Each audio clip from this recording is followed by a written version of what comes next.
Hey, and welcome back to Asking for a Friend. I'm Bethany Silvis, Marketing Supervisor. And I'm Lori Lutweiler, Director of People Operations. And today we are joined by Mark. Mark, will you give us an introduction? Yes, my name is Mark Murphy. I've been with KB going on 9 years now. I'm a senior accountant with the general tax team. Excellent. Well, welcome. And as you can see, a remote employee. And that kind of goes right into our first question. You've been a remote employee, most of your time here? On some level, yes. So I live up in St. Petersburg, and I came on board. I came on board for the 2016 tax intern prep season, but I started a little bit before that, where they were plugging me in with the 990s and getting me working with Becky Stoner. And even in those early days, I was up here a day or two a week. It was like 3 days. I think it was 3 in Sarasota and 2 up here. Once things got busy enough for me to have, a full-time workload, which kind of evolved post 1040 season. But yes, I have been remote to some degree for all of my time at KB. And then once COVID hit, and they sent everybody home, and I just never came back to a cubicle. Fair enough. And so you were remote before remote was cool. I have to imagine. It was. I guess I was a trailblazer. I don't think of it that way, but I guess I have been doing it longer than some of the people. What are your top tips and tricks or advice for working remotely? Well, I mean, the big thing, I think anybody who does it would probably agree with this, is minimize your distractions. Yeah. And I live alone, which is the ultimate distraction-free environment. That helps a lot. I don't have kids and dogs and pets and stuff running around. A single-family house. I'm here by myself. I keep everything, nice and chill and quiet during the day. I'm okay with just peace and quiet. I actually kind of like it, and that helps me focus. I don't typically have music on in the background. Not that I never do that, but it's a rarity, actually. It might seem weird for a musician, but I don't have a TV going. I don't even own a functioning television. That's a fun fact. Yeah. So, it's nice and quiet here and distraction free. Okay, I feel like we need to touch on that. Do you not own a functioning television because you don't like watching TV, or what's the story there? So, if I'm going to watch TV, it's either a professional sporting event or a movie. Okay. And that's about it. I really don't. I try to really minimize my intake of the news and all that kind of negative energy stuff. It's not healthy, and I can find out in 30 seconds what the big stories are. I don't need to have it blaring at me all day long. And just I guess your regular garden variety network programming just doesn't appeal to me. Okay. So I do have a streaming subscription. And I'm a huge baseball fan, so I buy the MLB baseball package. Okay. And I stream that on my laptop. Makes sense. So you don't need a TV. I don't need a TV. I don't want a TV. What teams do you watch, or do you just consume baseball in general? San Diego Padres. Okay. Okay.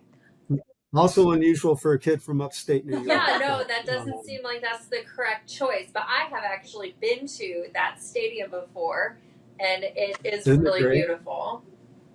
Yeah. So how did you become a fan? I've been twice. How did I become a Padres fan? My favorite player in the 70s, when I was a little kid getting exposed to the game, I think I must have seen him playing an all-star game, because the Padres were never on television back then. Dave Winfield, if you remember Dave Winfield, if you've ever watched him play, it was obvious he had a talent level that most of the guys didn't, even at that level. And just, I didn't know good teams from bad teams. I was like, that guy's my favorite player. I'm going to root for the Padres. I remember my dad saying to me, Mark, the Padres aren't not very good. So that's all right. They'll be good eventually. The brown uniforms are cool. I'm going to root for them. And it's been a long, painful slog ever since, but we got a team this year, Okay. so it is exciting. Oh, that is exciting. Yeah, and I've been to Petco a couple times too. It's a beautiful ballpark. It's a beautiful city. Agreed. The whole vibe there is unreal.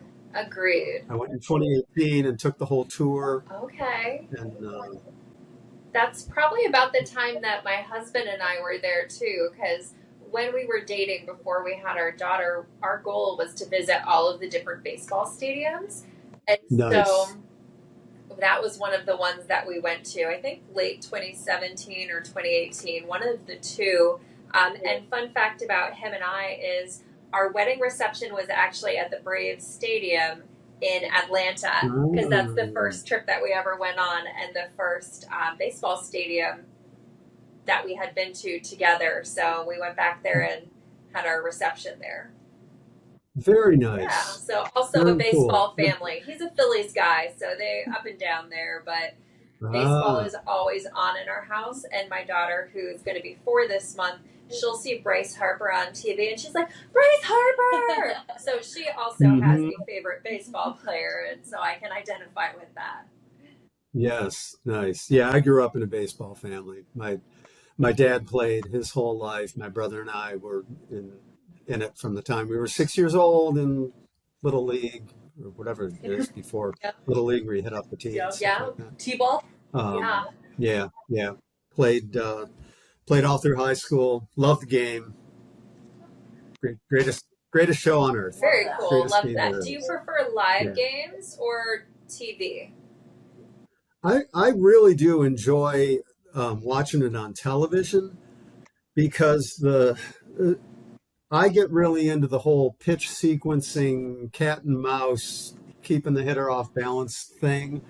And I like when I'm watching a game, I'm kind of thinking right along with the pitcher and catcher. Like, I'm the guy who's talking at the screen going, all right, now come back with the high heat.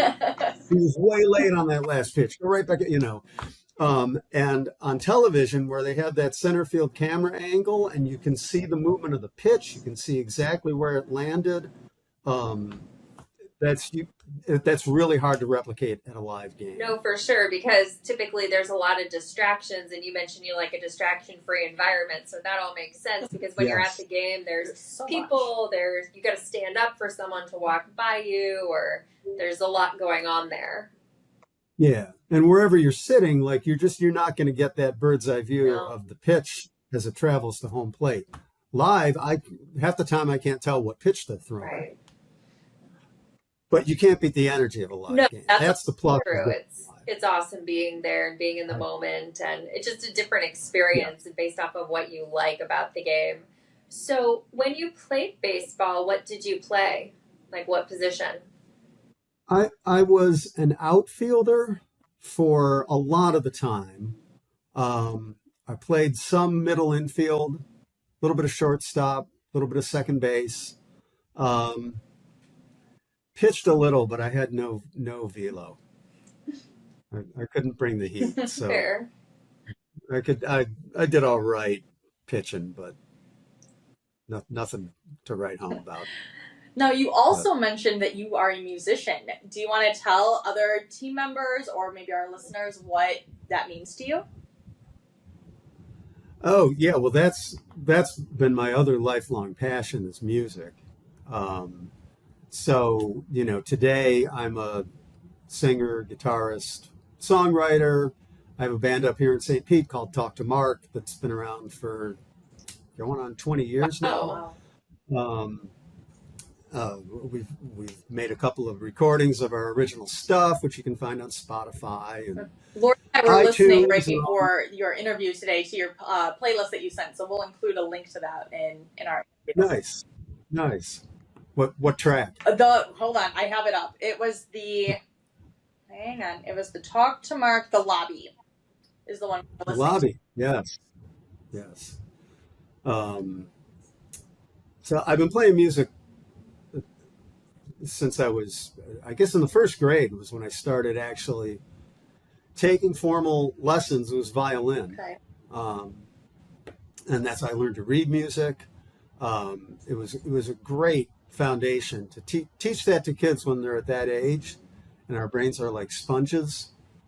Invaluable. It's helped me my whole life. Even though as a guitar player, you don't read sheet music. That's not how that instrument works, right?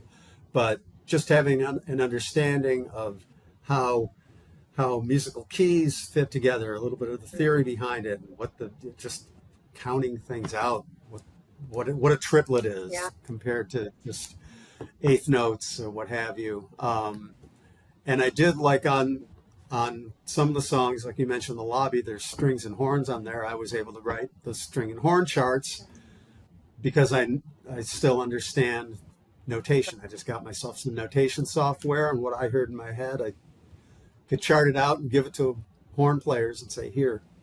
So how many instruments do you play, or have you played before? I started on the violin, and my parents got me into that. I don't come from a musical family, which is interesting, but I don't. But from the time I was little, I would spend hours, like when I was 3-4 years old, and I had all the whole stash of Fisher Price toys and the usual 3 and 4 year old stuff. And I would spend literally hours parked in front of my parents' stereo system in the living room, listening to their records. I would sing a lot. It was obvious that I had an affinity for music, so they got me into lessons. So violin from like first grade till about through the 6th grade, I guess. And that was about the time I picked up trumpet. I did both for a little while until my school system up in New York vetoed that because they had a rule that you could only take one instrument. Feels like a disservice, right? Yeah. I remember my mother arguing with them to no end about it, but they weren't caving. So I wanted the trumpet because all my buddies were in the band. So I scrapped the violin at that point, went with the trumpet, and then I got my first guitar when I was probably about 14, something like that, and just started learning. I took a course actually through school. I think it was in the 8th grade. They taught you all the basic first position folk chords and stuff like that, and got an acoustic guitar, and I learned playing and singing to just songs I knew from the radio. Wow, very cool. And somebody might not know this, or some of our newer employees might not know, you've actually performed for KB before. I did. Yes, I had forgotten about that, but you're right, I did. It was one of our United Way events. You came. Yes. It was the one where we had to last minute move relocate everything at the last minute because the windstorm that was coming through. See, it's not really a gig unless there's some screwed up story about what went wrong during setup. Right. We were setting up on the roof, and the wind was so bad it was blowing everything off the table. And then it started raining, so you saw like 80 KB employees running around getting tables and chairs, and it was a Eat Around the World, so we had food from everywhere. Wow. And Mark was set up, and we had to relocate from the 6th floor down to the bank and set up tables and chairs down there. And so crazy. Casey had to load up his truck and drive everything down for us. Yes, throwing all my gear in the back of Casey's pickup truck. Wow. Yeah. Driving down. Like 30 minutes before the event was happening. That sounds like quite the story to remember. I'm sure it was a successful event, even with all that. The event was great. It was just the chaos leading up to it. It was exciting. Yeah, leading up to it. Yep. We'll have to find. That's the gig life. I have footage from that day. I'll have to find it and see if we can insert some of your. Yeah, I know I have it somewhere. Oh gosh. Yeah, I'd love to see it. So I'd love to see it. I remember you also have another hobby with running. Is that still something that you are doing? Oh yes, yes. That running is my my passion day to day. I get cranky if I don't get out for my run a couple days in a row. So now Um, I have a yeah. question. You mentioned that you do not listen to music when you are working. Do you listen to music or any other content when you're running? No, Okay. no. And I know a lot of people do, but I don't like that either. Yeah. I like running to be almost meditative if I can get there. But I like to just, but there's a lot of things I love about it, but one of the things I love about it, especially in in the 21st century, right, is that running is my time to unplug. It's like a lot of days, it's the only piece of my day where I'm not strapped to a device in some way. Because I don't take the phone with me. Whoa. I think from I a take safety my standpoint that I have to run with a phone just in case anything happens, but you're completely unplugged. completely unplugged. I take my house key Okay. in my back pocket, and that's it. I go. I don't like to carry a water bottle. I don't like to be encumbered by anything, Wow. and I don't like to have the earbuds in. I like to just take in my surroundings. Uh, St. Petersburg is a beautiful city with a lot of beautiful spots to run. I usually go down by the downtown waterfront. Okay. You know, I don't want to have some content blaring in my ear. I'll miss half the run, Right. right? And so I'd rather just take in the experience of the run itself, listen to my body, breathe, unplug, reboot, and I come back from a run feeling fantastic. I love that. And you're a distance runner, right? Like you do several miles a day? I do. I do. I've dialed back my mileage a little bit this year, which is like last month I had a 75-mile month, Okay. which to some people that would probably sound like a lot. It is a Um, lot. To me, yeah. and so it was upwards of 100 for per month for several years, and my event, so to speak, is the half marathon, which is definitely a distance event. Late last year, I started developing a case of runner's knee, which is just chronic inflammation in the patellar tendon, and it's an overuse injury, and it happens sooner or later to just about every runner. And the most effective treatment for it is just to stay off it. You can, take all the anti-inflammatories I want and try to strengthen the other supporting muscle groups around it and all this stuff. And that's all good to do, but I had to really lay off it, like 15 miles for the whole month. Wow. Stuff like that. Yeah. And it was, it happened to be around the holidays. There was just like a lot of other stuff going on that was kind of commanding my attention anyway. So it's a good time to But rest.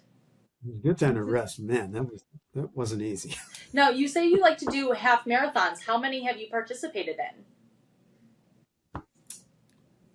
I know I've done at least half a dozen, Wow. right? And I've done them. The very first one I did was up in just outside of Glacier National Park in Montana. Okay. Yeah. So backstory, I was a competitive runner in high school. I was a cross country and track and field guy. And track and field, I was a half miler. I ran the 800 meters, which is that's not really a distance event. It's kind of like half endurance, half speed. Right. I was pretty fast, but not fast enough to be a sprinter. So that was a good event for me. But I did that in high school. Through adulthood, I would kind of like come and go with running. And I had gotten away from it for a number of years. And then in like 2018, I decided I really wanted to try to get back into it. And I did the typical thing and go out, buy a nice new pair of running shoes to motivate yourself. And that's good for about 2 weeks of motivation. But I knew I needed something else. And I was like, well, I need to have like some kind of a goal that I can really focus on and go after. And I had never done anything longer than a 10K. So I thought, I'd love to try a half marathon just to see if I could, Yeah. because I'd never done one before. And it's not like I was some 21-year-old that ought to be able to go out and just knock one out, right? Legitimately, Right. that was a challenge for me. Like, can I do this thing or not? And I knew it was going to take a while to train on that level and get my conditioning up to be able to do it. So it was like, I guess it was close to an 11-month training arc to get me there. And my girlfriend and I we like to go to hiking destinations, mostly in the American West. And so we were going to go to Glacier that year, and there's a Glacier Park half marathon. It doesn't actually run through the park, but around the perimeter of it. Oh my God, what a gorgeous course. Sure. But it's not like Florida. in topography or in temperature. Yeah. Right. It's a challenge for sure. It was on like the 23rd of June or something around there, 22nd, 23rd of June. We had gotten snow 2 nights earlier. And the temperature on the starting line, which was at 6 o'clock in the morning, was like 48 degrees. That's a little chilly. Not the 84 that you're used to. Oh my gosh. That's cold for a Florida guy. So I did that one. I've done the St. Pete one here a couple of times. I did the one in Tampa that goes around Bayshore Boulevard. And I did, back to San Diego, there's one out there called the Surf City Half Marathon. Okay. They've been doing it for years. It's in Huntington Beach. You ever been to Huntington? Mm-hmm. Classic beach town. Basically, it's, 6.5 out, 6.5 back along the Ocean Boulevard. That's pretty. With the gorgeous beach in the Pacific Ocean over here. Oh my gosh. Beautiful, beautiful course. Every year it's in February, around Super Bowl time. Okay, that doesn't work for a tax account.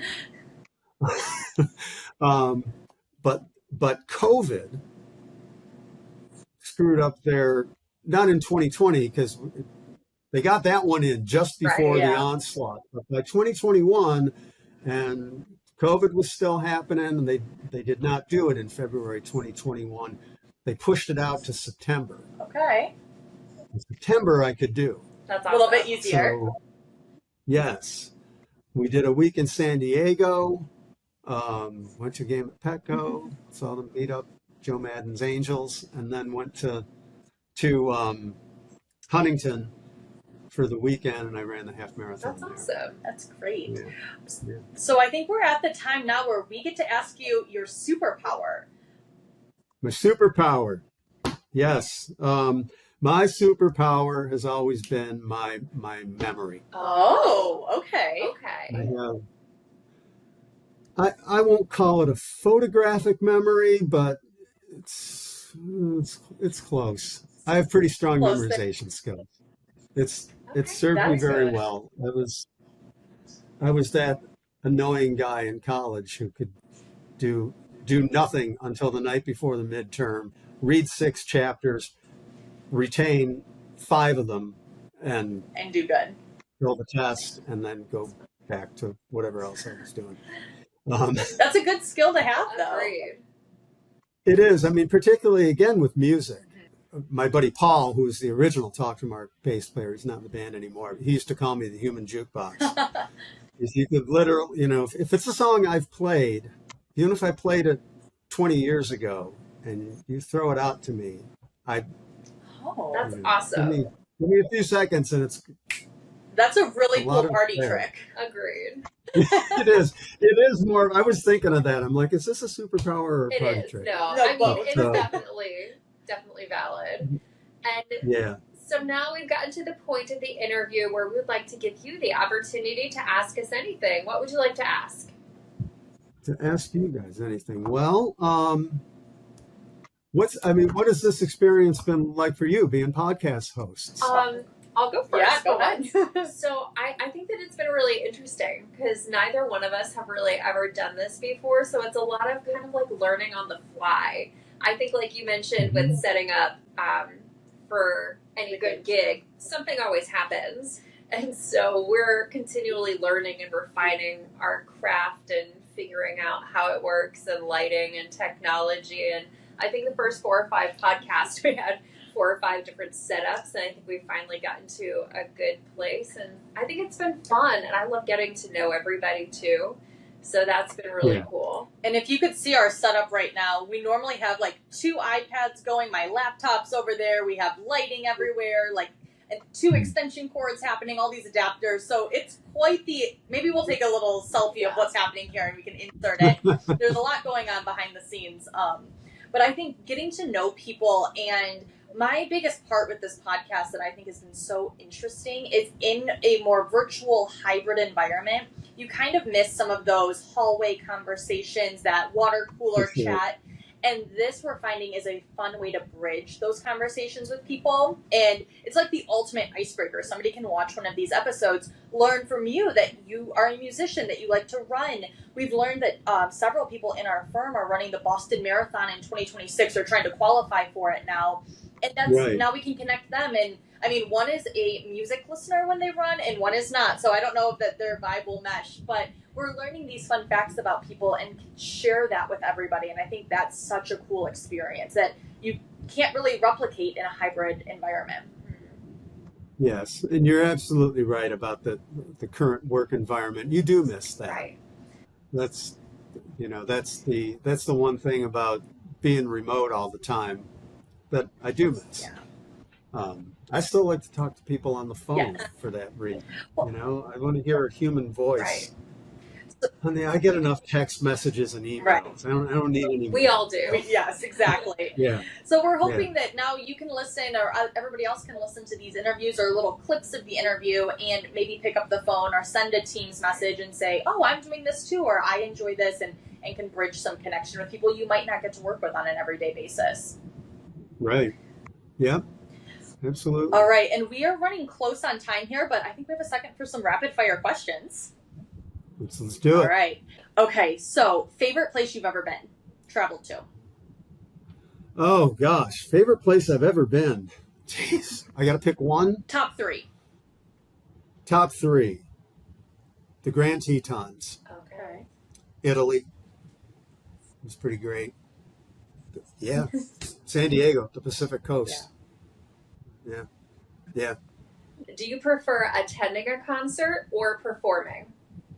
Well, I mean, performing, but, attending is a close second. Fair. To see, some of the musicians that I admire and whose careers I followed, and, and even like then when some of those people aren't around anymore, and you don't no longer have the opportunity to see them, but I still remember going to see Tom Petty and the Heartbreakers in 1989 at the New York State Fair. But there's nothing like performing, and I think any musician would probably agree. You go to a show, and by the time they're on their second or third song, you're getting that itch yourself, like, let me get up there and sit in, and you see somebody doing it, you want to do it. No, absolutely. Yeah. So on that note, favorite place you've ever performed? Favorite place I've ever performed. I'm trying to think of them all. Or memorable place? So, memorable place, we did the Channel 10 morning show one day a few years ago. That was pretty cool. That's like my one and only TV appearance. Okay. The place that I guess is, and we're playing there this weekend with a bunch of bands on Saturday night, is Skipper's Smokehouse in Tampa. Is just kind of,